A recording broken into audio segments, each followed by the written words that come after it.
बिस्मिल्लाहिर्रहमानिर्रहीम। करोड़ों दरूद व सलाम हज़रत मोहम्मद सल्लल्लाहु अलैहि वसल्लम पर। सिड राइट्स के तमाम मुअज़्ज़ज़ सामीन का खुश आमदीद। दोस्तों, उम्मीद करता हूँ आपको हमारी वीडियोस पसंद आ रही होंगी। चैनल पर नए आने वाले दोस्तों से गुजारिश है कि चैनल को सब्सक्राइब कर लें ताकि दास्तान यूसुफ़ का अहवाल आपको बर वक्त मौसूल हो। दोस्तों, हज़रत याकूब अलैहिस्सलाम ने हज़रत यूसुफ़ अलैहिस्सलाम को रुखसत के वक्त बहुत प्यार किया और अपने बाकी बेटों को नसीहत की कि यूसुफ़ का ख्याल रखना और इसकी हिफाजत करना। मैं यूसुफ़ को तुम्हारे सुपुर्द करता हूँ और वापस भी तुम्ही से ही लूँगा। दोस्तों, इसके बाद हज़रत यूसुफ़ के भाई उनको लेकर मैदान की तरफ रवाना हो गए। हज़रत यूसुफ़ अलैहिस्सलाम बहुत खुश थे। आप अलैहिस्सलाम खेल कूद करते और खुशियाँ मनाते हुए अपने भाइयों के साथ चरागाह की जानिब बढ़ने लगे, जो आपकी रिहाइश से 6 कोस के फासले पर थी।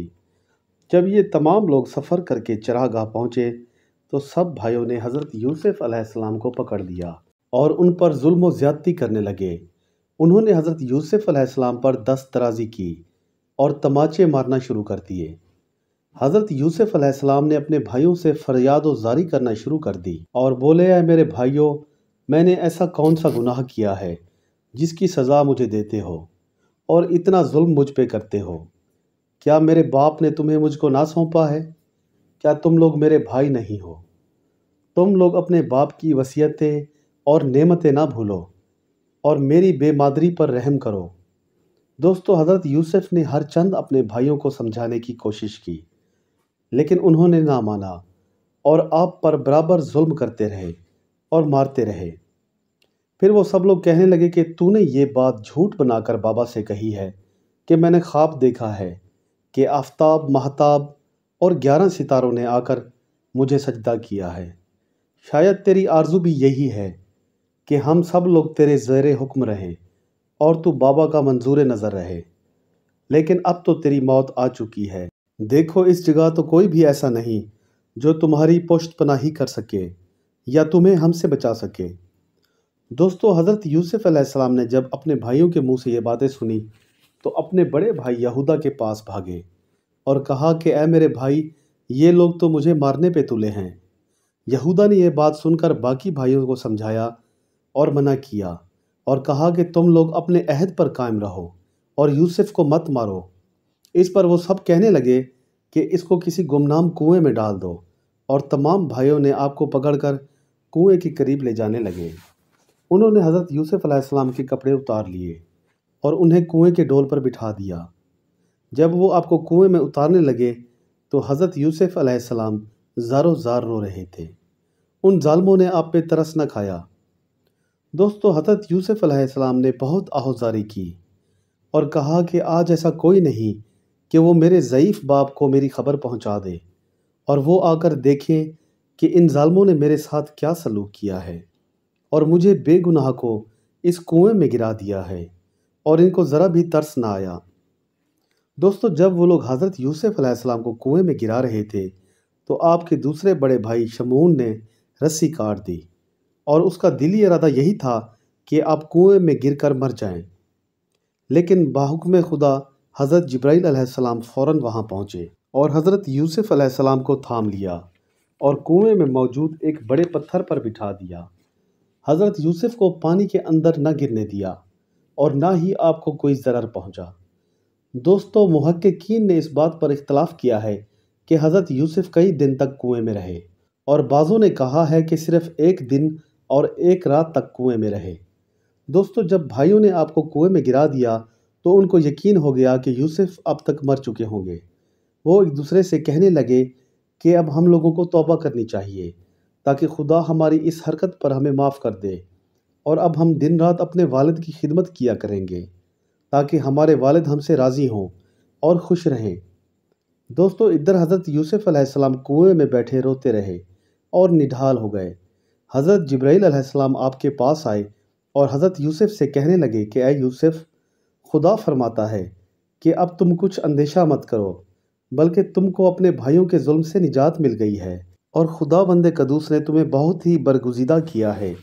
और वो वक्त अनकरीब आएगा कि तुम्हारे भाई तुम्हारे मती और फर्मा बरदार हो जाएंगे दोस्तों, उधर हज़रत यूसुफ अलैहिस्सलाम के तमाम भाई आपस में मशवरा करने लगे, अपने बाबा के पास जाकर क्या जवाब देंगे। जो कुछ हमने करना था वो तो हम कर चुके हैं। अगर बाबा ने यूसुफ को हमसे तलब किया तो हम उन्हें क्या जवाब देंगे। वो सब परेशानी के आलम में कुछ भी समझ ना पा रहे थे। आखिरकार एक भाई ने कहा कि हम सब बाबा से यही कहेंगे कि यूसुफ को भेड़िए ने खा लिया है, और एक बकरी का बच्चा ज़िबा करके उसके खून से यूसुफ की पैरहन को भर देते हैं और इस पर अच्छी तरह खून मल देते हैं।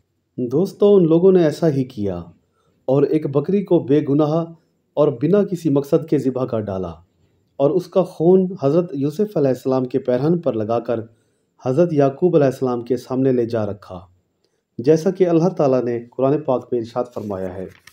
और आए अपने बाप के पास अंधेरा होते हुए और बहुत ही रोते हुए सब के सब, और निहायत आजी से कहने लगे, ऐ मेरे बाप। हम सब लोग दौड़ने लगे और एक दूसरे से बाजी ले जाने की कोशिश में लग गए और छोटे भाई यूसुफ को अपने सामान और असबाब के साथ छोड़ दिया और हम लोग उनकी तरफ से कुछ देर गफलत में पड़ गए। इतने में कोई भेड़िया उनकी तरफ आ निकला और यूसुफ को अकेला और बच्चा समझकर उस पर हमला कर दिया और फिर उसको खा लिया। और हम लोग ये समझ रहे हैं कि आप हमारे कहे हुए को बावर नहीं करेंगे, अगरचे हम सब सच कह रहे हैं। दोस्तों, हज़रत याकूब अलैहिस्सलाम ने जब हज़रत यूसुफ अलैहिस्सलाम का कुर्ता खून आलूदा देखा तो बहुत ही मुतफक्किर हुए और ज़ारो कतार रोने लगे और कोसने लगे अपने बेटों को। हज़रत याकूब अलैहिस्सलाम ने जब हज़रत यूसुफ अलैहिस्सलाम का कुर्ता देखा तो उस पर खून लगा था, लेकिन वो कहीं से भी फटा ना था। आप सोचने लगे कि आखिर ये क्या माजरा है। आपने अपने बेटों से कहा कि अगर यूसुफ को भेड़िए ने खा लिया है तो उसका कुर्ता क्यों ना फटा, और तुम मैदान में जाके दौड़ने क्यों लग गए। तुमने अपने भाई का ख्याल क्यों नहीं किया। ना ही यूसुफ अलैहिस्सलाम का कुर्ता फटा है और ना ही इस पर लगा खून यूसुफ का है, क्योंकि इस खून में यूसुफ की बू नहीं आती। क्या भेड़िए ने यूसुफ को खाते वक्त उसके कुर्ते को ना फाड़ा बल्कि साबित उतार दिया।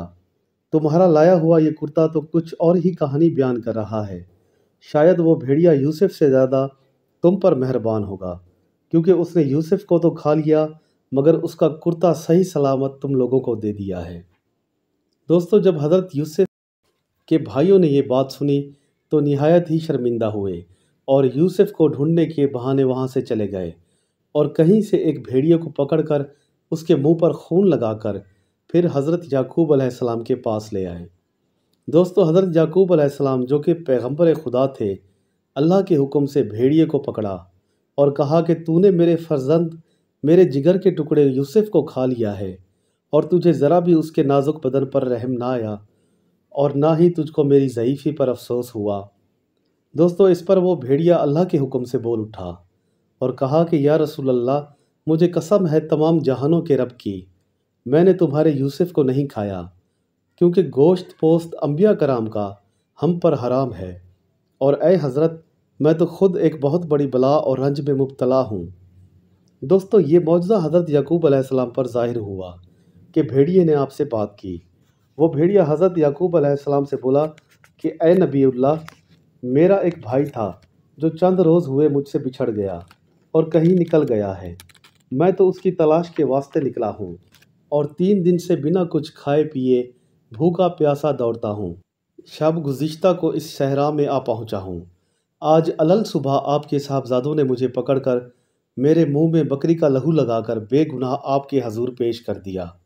अगरचे मैं समझता हूँ कि चुगली खाना दुरुस्त नहीं, मगर बासबब बेगुनाही आपके हजूर जो भी बातें सच थी मैं बयान कर चुका हूँ। आपकी पैगम्बरी के सबब अल्लाह ने मुझे बात करने की इजाज़त दी है। बस आप मालिक हैं। दोस्तों, हज़रत याकूब अलैहिस्सलाम ने जब भेड़िए की ये बात सुनी तो बोले कि तू सच कह रहा है। असल भेड़िए तो यूसुफ के अपने भाई हैं, जिन्होंने अपने भाई की नाजुक जान और मेरे बुढ़ापे का ख्याल ना किया। फिर हज़रत याकूब अलैहिस्सलाम ने उस भेड़िए के हाल पर दुआ की और उसे खाना दिया। दोस्तों, भेड़िया वहाँ से चला गया।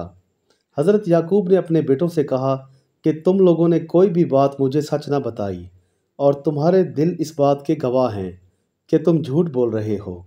लिहाजा मैं अपने रब से रजू करता हूँ اور صبر جمیل مانگتا ہوں اور اپنے اللہ کی مدد مانگتا ہوں۔ دوستو اس کے بعد حضرت یعقوب علیہ السلام نے ایک بیت الاحزان بنایا اور شب و روز درد و فراق یوسف میں وہاں رہتے، بہت ہی گریہ اور زاری کرتے رہتے۔ دوستو آپ اللہ کی عبادت کرتے، اللہ سے توبہ کرتے اور حضرت یوسف علیہ السلام کو یاد کر کر کے روتے۔ آہستہ آہستہ آپ کی آنکھیں بھی جاتی رہیں۔ آپ اپنے کمرے سے کبھی باہر نہ آتے تھے اور نہ ہی کسی سے کوئی بات کرتے تھے، بس اسی ہی غم میں گھٹتے رہتے اور خود کو کوستے رہتے کہ میں نے یوسف کو اپنے خدا کی بجائے بیٹوں کے سپرد کیوں کیا، کاش کہ میں رخصت کے وقت اپنے بیٹے کو ان کی بجائے اللہ کی حفاظت میں دیتا۔ دوستو حضرت یعقوب اتنا روئے کہ نابینا ہو گئے۔ ایک روز جبرائیل علیہ السلام تشریف لائے تو حضرت یعقوب علیہ السلام نے ان سے پوچھا کہ یا اخی، ہمارا فرزند کہاں ملے گا؟ میں کدھر جاؤں؟ میرے یوسف کو اللہ رکھے تو بہتر ہے۔ اتنے میں الہام باری تعالیٰ ہوا، اے یعقوب تیرا بیٹا محفوظ ہے اور اس کی حفاظت بھی وہی کر رہا ہے جس کو تو نے سونپا، اور تم ان سے معلوم کرو۔ دوستو یہ سن کر حضرت یعقوب بولے کہ اے الہی میں خطاوار ہوں، مجھے معاف کر دے، مجھ سے خطا ہوئی، مجھ پر رحم فرما۔ حضرت یعقوب نے حضرت جبرائیل سے کہا کہ آپ ملک الموت کو جانتے ہیں، وہ ہر شخص کی جان کو قبض کرتے ہیں، ان سے پوچھیں کہ میرا یوسف کہاں ہے، کہیں وہ مر تو نہیں گیا؟ تب حضرت جبرائیل علیہ السلام نے ملک الموت سے پوچھا کہ یوسف سلامت ہیں یا نہیں۔ اس پر ملک الموت بولے کہ یوسف علیہ السلام سلامت ہیں اور ابھی تک ان کی روح قبض کرنے کا حکم نہیں ہوا۔ یہ بات سن کر حضرت یعقوب علیہ السلام کو کچھ تسلی ہوئی، لیکن آپ حضرت یوسف کی جدائی میں آہو زاری برابر کرتے رہے۔ دوستو مروی ہے کہ جب بھائیوں نے حضرت یوسف علیہ السلام کو کنویں میں ڈالا تو ان کا پیرہن اتار لیا۔ اسی وقت امر الہی سے جبرائیل علیہ السلام بہشت سے پیرہن لائے اور آپ کو پہنا دیا، اور یہ پیرہن خلیل اللہ کا تھا جس کی برکت سے آتش نمرود ان پر گلزار ہوئی تھی اور ابراہیم علیہ السلام نے نجات پائی تھی۔ دوستو بعض مورخین نے لکھا ہے کہ حضرت یوسف علیہ السلام کی عمر مبارک اس وقت 12 سے 13 برس کی تھی جب آپ کے بھائیوں نے آپ کو کنویں میں ڈالا، اور آپ اس کنویں میں 3 دن رات تک رہے۔ اتفاقاً مرضی الہی سے ایک قافلہ سوداگروں کا وہاں سے آ گزرا۔ وہ لوگ تجارت کی غرض سے اپنا سامان مصر لے جا رہے تھے۔ وہ لوگ راہ بھول گئے اور اس کنویں تک آ پہنچے جہاں نبی خدا موجود تھے۔ دوستو یہ کنواں سانپ بچھوؤں سے پر تھا اور آبادی سے بھی بہت دور تھا، اور اس کا پانی تلخ اور شور تھا، مگر جیسے ہی حضرت یوسف علیہ السلام اس کنویں میں پہنچے تو سب بلائیں اس کی دور ہو گئیں اور یہ کھارا پانی شیریں ہوا۔ دوستو ان سوداگروں کے سردار کا نام مالک بن زغر تھا اور اس کے نوکر کا نام بشیر تھا۔ اس کا غلام بشیر جو پانی بھرنے کے لیے کنویں پر آیا، اس نے پانی کے واسطے جیسے ہی کنویں میں ڈول لٹکایا تو حضرت جبرائیل علیہ السلام تشریف لے آئے اور حضرت یوسف علیہ السلام سے کہا کہ تم اس ڈول میں بیٹھ جاؤ۔ حضرت یوسف اس ڈول میں بیٹھ گئے۔ دوستو جب اس آدمی نے ڈول اوپر کی طرف کھینچا تو کیا دیکھتا ہے کہ ایک لڑکا نہایت و حسین اور خوبصورت اس میں بیٹھا ہے۔ اس نے آپ کو باہر نکالا اور کہا کہ اتنا حسین اور صاحب جمال لڑکا تو ہم نے آج تک نہ دیکھا اور نہ سنا ہے۔ وہ سب لوگ وہاں جمع ہو گئے۔ حضرت یوسف علیہ السلام سے پوچھنے لگے کہ اے بنی آدم، تم انسان ہو یا فرشتے؟ دوستو حضرت یوسف علیہ السلام کے بھائی اس وقت وہیں اپنی بکریاں چرا رہے تھے۔ قافلے کو آتا دیکھ کر وہ وہیں چھپ گئے۔ جب قافلے والوں نے حضرت یوسف علیہ السلام کو پانی سے باہر نکالا تو وہ بھی آدم کے اور بولے کہ یہ ہمارا غلام ہے، اور مارے ڈر کے گھر سے بھاگ گیا ہے۔ دوستو یہ جھوٹی بات سن کر حضرت یوسف علیہ السلام نے چاہا کہ بولیں، لیکن ان کے بھائی شمعون نے ان کو ڈرایا کہ اگر سچ بولے تو تمہیں جان سے مار دیں گے۔ حضرت یوسف علیہ السلام نے خوف کے مارے کچھ نہ کہا۔ آپ کے بھائی باضد رہے کہ قافلے والے آپ کو ان کے حوالے کر دیں، لیکن سوداگروں نے آپ کو واپس نہ کیا بلکہ اپنے قافلے میں لے جا کر چھپا دیا۔ جب حضرت یوسف کے بھائیوں نے دیکھا کہ قافلے والے ان سے زیادہ طاقتور ہیں تو وہ ان کے سردار کے پاس گئے اور بولے کہ ہم اپنا غلام بیچتے ہیں۔ اس پر سوداگروں کے سردار مالک بن زغر نے کہا کہ میرے پاس صرف 18 سکے ہیں اور یہ 18 درہم مصر کے ہیں۔ دوستو، آپ کے بھائیوں نے وہ درہم لے لیے۔ ان کا مقصد یہ تھا کہ قافلے والے آپ کو اپنے ساتھ لے جائیں تاکہ آپ اپنے بابا کی نظروں سے دور رہیں۔ پھر وہ درہم انہوں نے ایک دوسرے میں بانٹ لیے، لیکن ایک بھائی نے اپنا حصہ نہ لیا۔ وہ دل میں آپ سے محبت کرتا تھا، لیکن باقی بھائیوں کی وجہ سے خاموش تھا۔ دوستو، ایک روایت میں لکھا ہے کہ حضرت یوسف علیہ السلام نہایت حسین و جمیل تھے۔ ایک روز انہوں نے خود کو دیکھا تو فخر سے کہا کہ اگر میں غلام ہوتا تو کوئی بھی میری قیمت ادا نہ کر سکتا۔ آپ نے یہ تصور دل میں کیا تھا اور اسی کی پاداش میں آپ پر یہ عطاب آیا، اور ان کو بتایا گیا، اے یوسف، تم نے جو کہا یہ نبی کی شان نہیں، نبی میں غرور نہیں ہوتا۔ دوستو، بعض روایات میں ہے کہ سلطنت مصر کی حضرت یوسف علیہ السلام کی تقدیر میں لکھی جا چکی تھی۔ دوستو، مالک بن زغر نے حضرت یوسف علیہ السلام کے بھائیوں سے ایک تحریر بھی لکھوائی کہ مالک ابن زغر نے یوسف بن یعقوب کو اس کے بیٹوں سے 18 درہم میں خرید لیا ہے، تاکہ اس کے پاس یہ سند محفوظ رہے۔ اس کے بعد مالک بن زغر نے حضرت یوسف علیہ السلام کے پاؤں میں بیڑی ڈال کر اور ایک موٹا پشمینہ پہنا کر اونٹ پر بٹھا دیا اور چل پڑا۔ دوستو، یہ تھا داستان یوسف کا حصہ دوئم۔ انشاءاللہ جلد ہی آپ کی خدمت میں اس کا اگلا حصہ بھی پیش کیا جائے گا۔ ہمارے ساتھ جڑے رہیں۔ ہماری دعا ہے کہ آپ جہاں بھی رہیں اللہ تعالیٰ کی حفاظت میں رہیں۔